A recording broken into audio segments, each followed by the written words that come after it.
اللہ والوں کے پاس لوگ دعاؤں کے لیے جاتے ہیں. کیوں جاتے ہیں؟ سنو.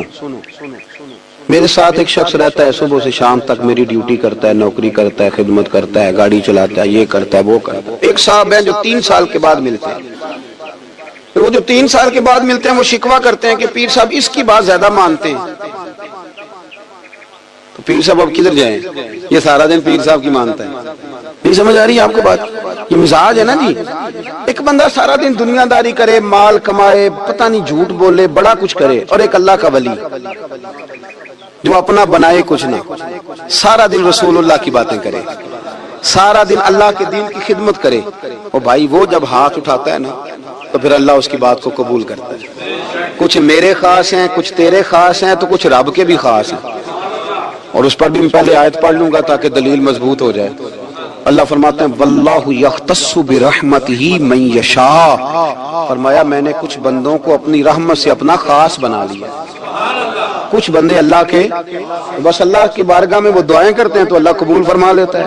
پتر اللہ ہی دیتا ہے، لیکن اللہ کا ولی دعا تو کر سکتا ہے نا. اللہ کا ولی، میری بات کی سمجھ آ رہی ہے؟ بیٹا کون دیتا ہے؟ اللہ. حضرت محدث اعظم رحمۃ اللہ علیہ کے پاس ایک شخص نے آ کے کہا جی ولی اللہ بیٹا دے سکتا ہے؟ آپ فرمانے لگے ولی اللہ اللہ سے ملا سکتا ہے؟ نہیں وہ تو ہے ہی ولی اللہ، تو اس نے ملا دینا ہے. تو فرمایا جو اللہ سے ملا دے بیٹا تو چھوٹی سی بات ہے. تو دیکھنا کہ جو اللہ تک تجھے لے گیا تو پھر پتر پیچھے رہ گیا. لیکن بیٹا دیتا کون ہے؟ بول کے بتائیں. بول کے. اللہ دیتا ہے. دعا کون کرتا ہے؟ اللہ کا ولی دعا کر دیتا ہے. بی بی آ گئی روتی ہوئی غوث پاک کے پاس، کہنے لگی 6 بیٹیاں ہیں.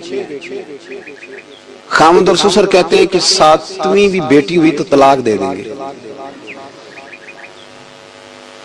تھوڑا سا اگر بندہ مالدار بھی ہو تو پھر وہ ہمارا دماغ جہاں مرضی چلتا ہے نا. یہ جہالت آج بھی بہت ساری جگہوں پہ پائی جاتی ہے. تہذیب سکھاتی ہے جینے کا سلیقہ، تعلیم سے جاہل کی جہالت نہیں جاتی. تو رو پڑی. حضور غوث پاک رضی اللہ تعالیٰ عنہ نے بلایا اس کے شوہر کو بھی اور سسر کو بھی. فرمایا یہ دیکھ یہ تو اللہ کے کام ہے، جس کو چاہے بیٹیاں دے، جس کو چاہے بیٹے دے. تو جو نہیں مانتے حضور غوث پاک کی بھی نہیں مانتے. انہوں نے کہا جی نہیں دی، میں تو نکاح کروں گا. چلے گئے تو غوث پاک کی بارگاہ میں وہ بیٹی اور اس کا باپ اور اس کی ماں پھر آئے، کہنے لگے حضور مہربانی فرمائیں. پھر اللہ کے ولیوں کے پاس ایک قوت ہوتی ہے جس کا نام مصلی ہے. مصلی بہت بڑی طاقت، بہت بڑی. حضور نے فرمایا دعا صلاح المومن، فرمایا دعا مومن کا ہتھیار ہے. یہ مومن جب ہاتھ اٹھاتا ہے تو پھر عرش کا مالک دروازے کھول دیتا ہے کرم کے. حضور غوث پاک نے مصلی بچھا لیا اور رو پڑے. کہنے لگے مالک کریم اس بی بی کے دل میں کس نے بات ڈالی تھی کہ عبد القادر کے دروازے پہ جا؟ دیکھیں منانے کا انداز، منانا آتا ہے نا. اللہ کس نے اس کے دل میں بات ڈالی کہ عبد القادر کے دروازے جا؟ کس نے ڈالی؟ اور مالک اگر تو نہیں ڈالی تھی تو کیا تو اب اپنے عبد القادر کو رسوا کرے گا؟ اگر تو نہیں بھیجا ہے کہ ادھر جا تو اب تو رسوا کرے گا؟ حضور غوث پاک رضی اللہ تعالیٰ نے دعا مانگ کے چہرے پہ ہاتھ پھیرے، بچی کے سر پہ ہاتھ رکھا، فرمانے لگے پتر جا، مجھے امید ہے اللہ نے 6 بیٹیاں دی ہیں تو 7 بیٹے بھی عطا فرمائے گا. تو بی بی کہتی ہے پھر رب نے فضل فرمایا اور 7 ہی بیٹے عطا فرمائے. پھر 7 ہی بیٹے رب کریم نے دیے. تو جو اللہ کی مان تھا پھر اللہ بھی اس کی. تو اس میں اختلاف کی کیا بات ہے؟ یہ سادی سی بات ہے. ایک بغداد کا سوداگر تھا، بڑا مالدار تھا. ایک دن اس نے بغداد کے سارے علماء اور مشائخ کی دعوت پکائی تو غوث پاک کے پاس بھی آیا. کہنے لگا حضور شام کا کھانا ہے. آپ نے اس کا چہرہ دیکھا تو وہ رو پڑا. کہنے لگا بغداد کے پیر انکار نہ کرنا. آپ نے فرمایا تو جا میں آؤں گا. شاگرد مرید کہنے لگے حضرت جی آپ بڑی مشغولیت تھی شام کو. فرمایا اتنا بڑا آدمی جب رو پڑتا ہے تو لگتا ہے بڑا مجبور ہے، چلیں گے. شام کو جب اس کے دروازے پہ گئے تو کھانا بھی اس نے چنا تو ساتھ اس نے ایک ٹوکرا ایک صندوق بھی لا کے رکھا، اوپر سے خالی. جب غوث پاک نے اٹھ کے دیکھا تو اندر اس سوداگر کا بیٹا، اس تاجر کا بیٹا، دونوں ٹانگوں سے معذور، دونوں ہاتھوں سے معذور، ایک ہی بیٹا اپاہج ہے. وہ تاجر رو پڑا. کہنے لگا حضور بڑی دنیا جانتی ہے بڑا مال ہے، اور جب تنہا بیٹھتا ہوں تو کھول کے روتا ہوں. وہ بے نیاز ہے نا, ساری زندگی کے بعد ایک بیٹا دیا تو وہ بھی اپاہج ہے. حضور بال سفید ہو گئے, لوگوں کی اولاد بڑھاپے کا سہارا بنتی ہے. میں بوڑھے وقت میں اس کو اٹھا کے پیشاب پخانے کے لیے لے کے جاتا ہوں. بغداد کے عبد القادر سنا ہے جب تو دعا مانگتا ہے تو رب قبول فرما لیتا ہے. تو مہربانی فرما, اگر میرا پتر ٹھیک ہو جائے, میرا زور کوئی نہیں, مالک بے نیاز ہی بڑا ہے, اگر مہربانی ہو جائے. تو غوث پاک نے پھر مصلی بچھایا, مصلی بچھا کے کہنے لگے مالک تو اپنے بندوں کے دل میری طرف کیوں موڑتا ہے, اور اگر موڑتا ہے تو پھر رحمت کی نظر فرما, بندہ نوازی فرما. ایک باپ اتنے رو رو کے آنسو بہا رہا ہے تو کرم نوازی فرما. حضور غوث پاک نے ابھی چہرے پر ہاتھ نہیں پھیرے کہ بچہ اللہ اکبر کہتا ہوا صندوق سے باہر نکل آیا. اللہ تبارک و تعالیٰ نے نا ہمارے محبوب کریم علیہ السلام کو دنیا میں بھیجا تو فرمایا یا ایھا الناس قد جاءکم برہان من ربکم, اے لوگوں تمہارے پاس تمہارے رب کی دلیل آ گئی. اللہ تبارک و تعالیٰ نے محبوب پاک علیہ السلام کو سراپا دلیل بنا کے بھیجا. باقی انبیاء کرام علیہم السلام کے پاس بھی اپنی نبوت کے دلائل کے طور پر بے شمار معجزات تھے, اور حضور کریم علیہ السلام کے تو پورے وجود کو ہی اللہ نے معجزہ بنائے. اور نبی پاک صلی اللہ تعالیٰ علیہ وآلہ وسلم کی نبوت کی دلیلیں, حضور کے رسالت کے مستحکم دلائل جگہ جگہ آپ کو ملیں گے. سب سے پہلی چیز تو یہ سمجھنے والی ہے کہ نبی پاک علیہ السلام نے جس چیز کو سب سے پہلے اپنی نبوت کی دلیل کے طور پر بیان فرمایا وہ حضور کا کردار ہے, سیرت ہے, عمل ہے, حضور کا لوگوں کے ساتھ رویہ ہے. نبی پاک علیہ السلام کی تبلیغ کے 3 دور ہیں. ایک تو حضور نے اپنے قول سے تبلیغ فرمائی, وہ 40 سال کی عمر سے محبوب نے اعلان فرمایا اور تبلیغ کی. اور ایک نبی پاک صلی اللہ تعالیٰ علیہ وسلم بالواسطہ حضور کی تبلیغ ہے جو آج تک جاری ہے. امت کے علماء, مشائخ, مبلغین حضور کے دین کو آگے پھیلا رہے ہیں, تو دراصل یہ بھی تبلیغ رسول پاک علیہ السلام ہی کی تبلیغ. اور ایک حضور کی تبلیغ کا دور ہے حضور کی پیدائش سے لے کر ولادت مبارکہ سے لے کر حضور علیہ السلام کے اعلان نبوت تک.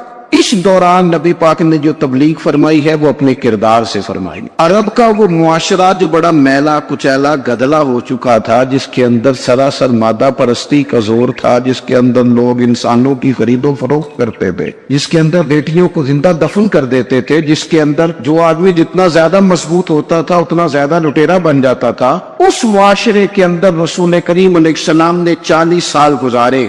اور اس طرح گزارے کہ جو بیگانے بھی تھے وہ بھی کہا کرتے تھے یہ صادق ہے, یہ امین ہے. اور جب حضور نے اعلان نبوت کیا تو فرمایا, یہ قرآن مجید کے لفظ ہیں, فرمایا فَقَدْ لَبِثْتُ فِيكُمْ عُمَرًا مِّن قَبْلِهِ أَفَلَا تَعْقِلُونَ, میں تمہارے بیچ عمر کا ایک حصہ گزار چکا ہوں, تمہیں عقل نہیں ہے, شعور نہیں ہے. نبی کریم علیہ السلام نے اپنے کردار کو, اپنے عمل کو اپنی نبوت کی دلیل کے طور پر بیان فرمایا. وہ تو حضرت حلیمہ بھی فرماتی ہے نا, جب میں نبی کریم علیہ السلام کو اپنے گھر لے گئی تو میرا اپنا بچہ بھی دودھ پیتا تھا, 2 میرے بیٹے ہو گئے, ایک میری یہ نسبی اولاد اور حضور میری رضائی اولاد. تو کہتی ہے جب میں کریم محبوب علیہ السلام کو اپنے سینے سے لگاتی تھی تو حضور میرے ایک پستان سے دودھ پیتے تھے اور دوسرا اپنے بھائی کے لیے چھوڑ دیا کرتے. یہاں سے رسول کریم علیہ السلام نے کردار کے ذریعے تبلیغ اور پھر اعلان نبوت سے پہلے ایک تنظیم عرب کے جوانوں پر, عرب کے سرداروں پر مشتمل بنائی گئی, جس میں نبی کریم علیہ السلام نے بڑا حصہ لیا سرکار نے, اور بڑے اہم لوگوں کو شعور حضور نے عطا فرمائے. وہ اس جماعت کا فیصلہ تھا کہ ہم سارے جوان, سارے بڑے لوگ ملیں گے. یہ حضور کے اعلان نبوت سے پہلے کی بات ہے. ہم بڑے لوگ ملیں گے, کسی بڑے کو کسی چھوٹے پر ظلم نہیں کرنے دیں گے, کسی آدمی کو کسی غریب کا حق نہیں کھانے دیں گے. حضور علیہ السلام نے نا اپنی کردار سے, اپنے عمل سے, اور آپ کا جو عمل ہوتا ہے نا وہ اصل ہوتا ہے. ایک ہوتا ہے آپ کوئی بات کرتے ہیں اور ایک ہوتا ہے کہ آپ کوئی عمل کرتے ہیں. آپ جب عمل کرتے ہیں تو عمل کے ذریعے بھی لوگوں تک بات پہنچتی ہے کہ دراصل آپ کا اٹھنا بیٹھنا چلنا پھرنا کیا ہے. میرے رسول کریم علیہ السلام کا اٹھنا بھی ایک نبی کا, بیٹھنا بھی ایک نبی کا, بات کرنا بھی ایک نبی کا, معاملات زندگی کرنا بھی ایک نبی کا, لین دین کرنا بھی ایک نبی کا. ایک شخص کہتے ہیں میں نے اعلان نبوت سے پہلے حضور علیہ السلام سے کوئی چیز خریدی تھی اور میں نے عرض کیا تو آپ یہاں تشریف رکھے, میں پیسے لے کے آتا ہوں. میں 3 دن کے بعد آیا,